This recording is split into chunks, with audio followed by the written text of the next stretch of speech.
Hello. Tomorrow is the International Day of the Victims of Enforced Disappearances. Tomorrow, many Malaysians will remember Amri and Raymond, Ruth and Joshua Hilmi, and Raymond Koh. In recent times, these four persons are the best-known disappeared persons in Malaysia. In this video, I will give an overview of Suhakam's findings and recommendations in the cases of Amri and Raymond. Suhakam, the National Human Rights Commission of Malaysia, a body established by law, conducted an 18-month investigation into the disappearances of Amri and Raymond. The investigation included 45 days of public hearings.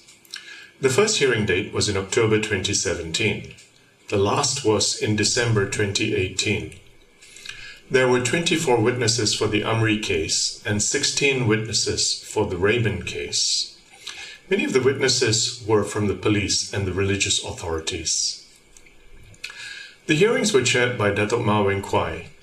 There were two other panelists, Professor Datuk Dr. Aisha Bidin and Dr. Nick Salida Suhaila. Ma is a retired judge of the Court of Appeal, while Aisha and Nick Salida teach law at public universities in Malaysia. On the 3rd of April 2019, the Suhakam panel issued its final decisions in the form of two reports running into a total of 196 pages. They concluded that Amri and Raymond are victims of enforced disappearance because the evidence shows they were abducted by the KL office of the Special Branch, a division of the Royal Malaysian Police.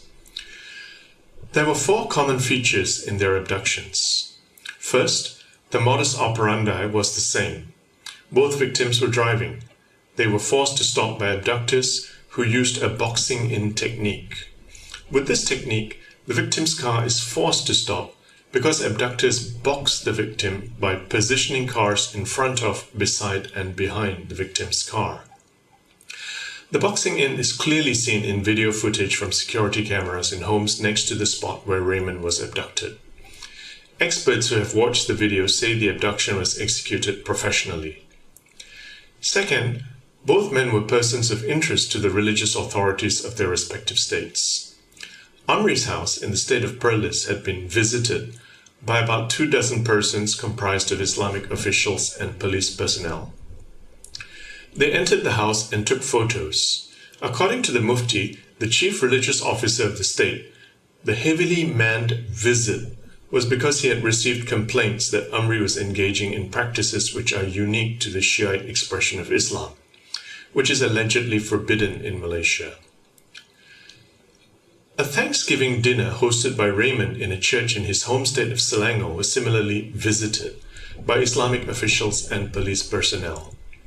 Raymond was perceived to have engaged in attempts to persuade Muslims to exit the Islamic faith and enter Christian faith. Numerous police reports were later made against him by Muslims. However, no charges were ever brought against Raymond. Third, both men were under surveillance by the Special Branch. Special Branch officers admitted this under oath during the Amri hearings. Raymond's wife testified that she and Raymond were often stopped at Malaysian immigration checkpoints and taken for questioning by the Special Branch. Fourth, a gold Toyota Vios. In both cases, there is eyewitness testimony that a gold-colored Toyota Vios car was involved. This car has been shown to belong to Saiful Bahari, an employee of the Special Branch. The police tried to hide the fact that he worked for the Special Branch, but thanks to information revealed by a police insider, the truth was revealed. The police claimed that they could not locate Saiful Bahari. People familiar with the cases wonder whether Saiful Bahari may be a fifth disappeared person, together with Amri, Raymond, Joshua, and Ruth. What is striking about the cases is the speed with which police acted initially and then slowed down and, seemingly, stopped doing anything.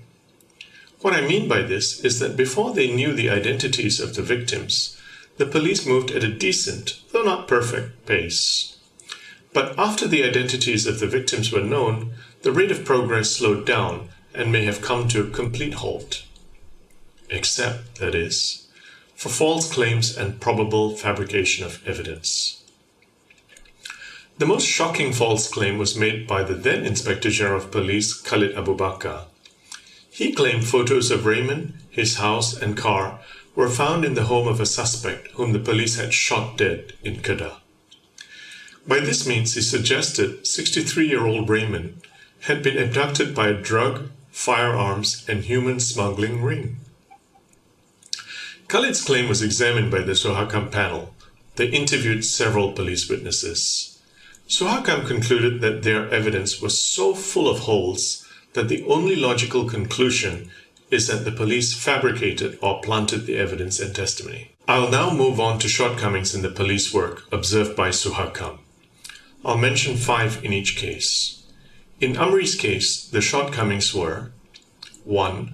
The investigation officer was appointed late, thus losing critical time.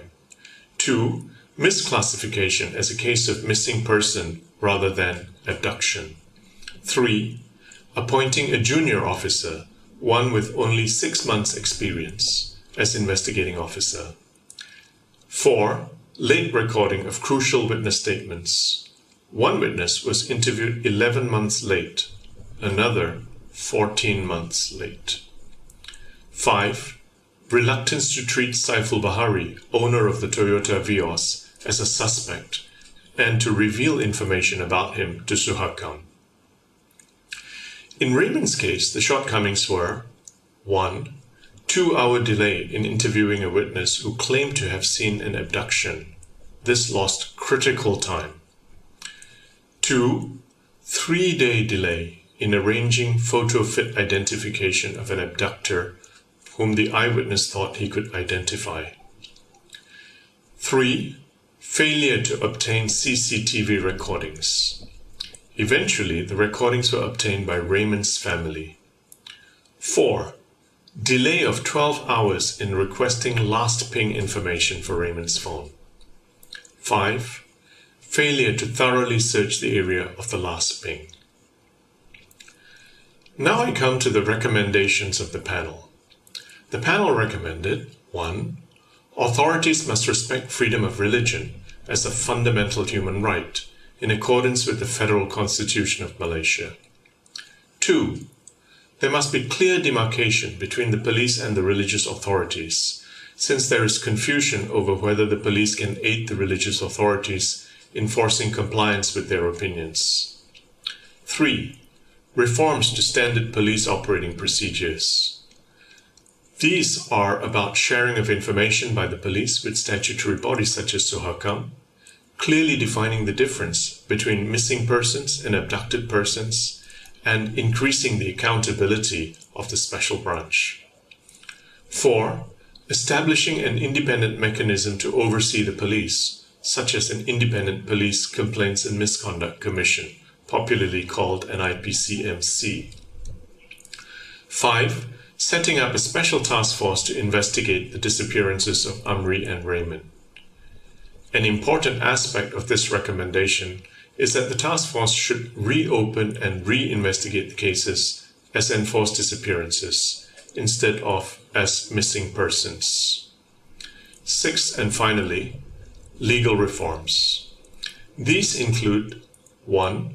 Amendments to the law to make enforced disappearance an offense separate from the offenses of abduction and kidnapping.